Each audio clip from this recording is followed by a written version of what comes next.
Bharat live news में आप सभी का स्वागत है। दोस्तों, मैं हूं असरार हयात और आप देख रहे हैं भारत लाइव न्यूज़। दोस्तों, इस वक्त जो है हम मौजूद हैं बिहार विधानसभा, कहा जाए तो अमोर विधानसभा में, और हमारे साथ जो है मौलाना ज़ियाउद्दीन कासमी साहब और शाहिद जावेद साहब मौजूद है और हम बातचीत करेंगे। असदुद्दीन अवैसी साहब जब से बिहार दौरे पर हैं, 3 दिन के बिहार दौरे पर आए हुए हैं और बिहार की राजनीति में काफ़ी गर्माहट आ गई है।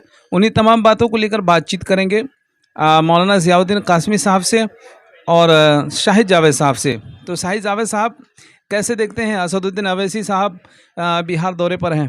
जी, बहुत बहुत शुक्रिया, मेहरबानी है आपकी, जज़ाकल्लाह। मैं ये कहना चाहता हूँ कि असदुद्दीन अवैसी साहब किसी नाम के मोहताज नहीं, वो खुद एक ब्रांड हैं। और जैसे बिहार दौरे पे हैं, तो मैं आपके चैनल के माध्यम से बिहार की आवाम से और बिहार की जनता से मैं कहना चाहता हूँ कि असद ओवैसी साहब जो है, उनके आने का एक मकसद है, एक टारगेट है।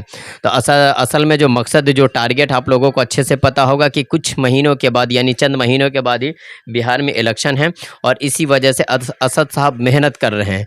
तो मैं बिहार की आवाम से और बिहार की जनता से मैं हाथ जोड़कर गुजारिश करना चाहता हूँ कि असद साहब जो है, उनका दिल खोलकर और आंख बंद करके भरोसा करें, उनको वोट दें और उनकी जितनी भी सीटों पर क्या कहते हैं वो अपने कैंडिडेट को खड़ा करते हैं, तो उस पर आप बिल्कुल भरोसा करें। इंशाल्लाह इसका रिज़ल्ट बहुत अच्छा दिखेगा। और मैं ख़ास तौर से ये भी कहना चाहता हूँ कि रिज़ल्ट क्या है, वो सब असद साहब क्या है नहीं और क्या काम कर रहे हैं नहीं कर रहे हैं, वो सबको नज़र आ रहा है। तो इसलिए उनके मैं कहना चाहता हूँ कि असद साहब के काम को मद्देनज़र रखते हुए वोट दें। ये ना कि इसके, ठीक है, असद साहब एक ब्रांड, एक नाम है, लेकिन उनके काम के नाम पे मैं वोट मांगने आपको असद साहब की तरफ से मैं खुद अपील कर रहा हूं और हाथ जोड़ करके अपील कर रहा हूं कि आप असद साहब को वोट दें और उनके जितने भी कैंडिडेट खड़े होते हैं, जहां से भी वो अपने कैंडिडेट को खड़ा करते हैं, तो आप क्या कहते हैं ज़्यादा से ज़्यादा एक तरफा वोट देकर असद साहब के क्या कहते हैं इसको, जो भी कैंडिडेट हैं उनको आप जिताएँ। बिहार विधानसभा में एक सीट है जो कि हाट विधानसभा। इसमें जो है ना, एक तरफ तो ये लग रहा है कि पिछली बातों पे नहीं बात करते हुए मैं डायरेक्ट आपसे पूछ लेता हूं कि 3 कैंडिडेट जो है नज़र आ रहा है और उनमें जो है एक चर्चा बना हुआ है, एक चर्चा का विषय बना हुआ है। अब्दुल्ला सालिम चतुर्वेदी साहब जो परिचय के मोहताज नहीं है, वहीं इसी तरह से पूर्व मंत्री सांसद रहे सरफराज आलम साहब, और वहीं पर जो है मुर्शिद आलम जो कि पंचायती राज के मुखिया भी हैं एक पंचायत के। इन तीनों में क्या लगता है आपको? सबसे पहले तो देखिए, मौलाना अब्दुल्ला सालिम चतुर्वेदी साहब, वो भी एक ब्रांड है माशाल्लाह, बहुत नेक इंसान है और पढ़े लिखे आलिम दीन है। उनके बारे में तो मैं कुछ नहीं कहना चाहता हूँ।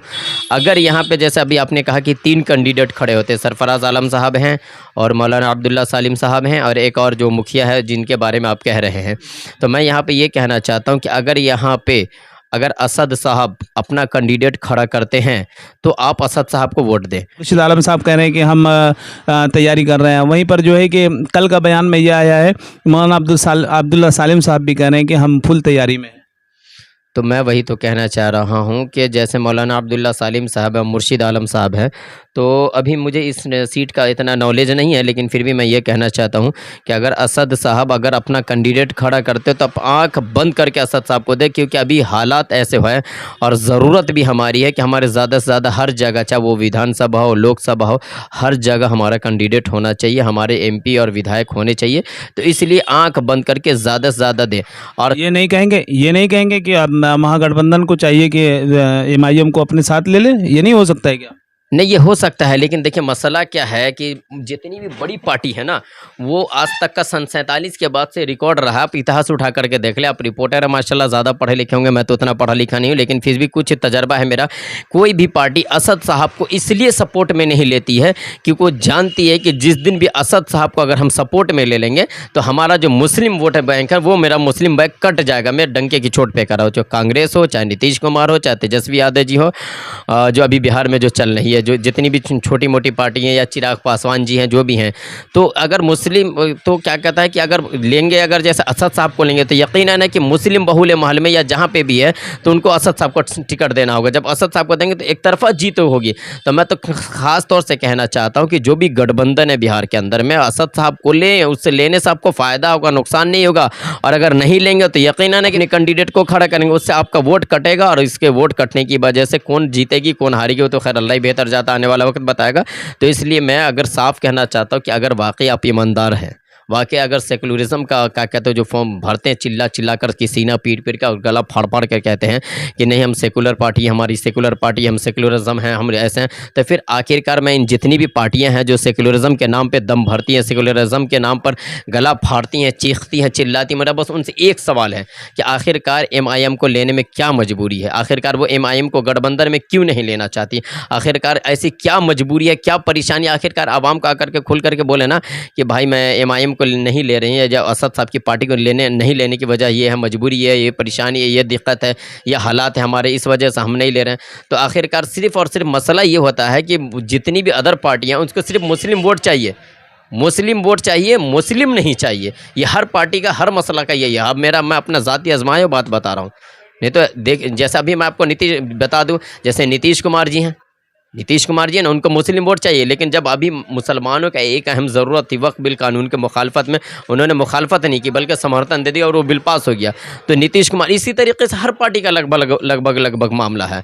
तो इसलिए मैं तो मुसलमानों से साफ कहना चाहता हूँ कि अपने अकल होश को देखें और होश के नाखून लें कि आखिरकार देखें कि हमारे हक़ में बोलने वाला भी कौन है। एक असद साहब के अलावा, एक असदुद्दीन ओवैसी के अलावा कोई भी हिंदुस्तान में खुल करके नहीं बोलने वाला है। मैं मानता हूं, मैं जानता हूं लोग उन पे इल्ज़ाम लगा देते हैं कि असद साहब बी टीम की पार्टी है।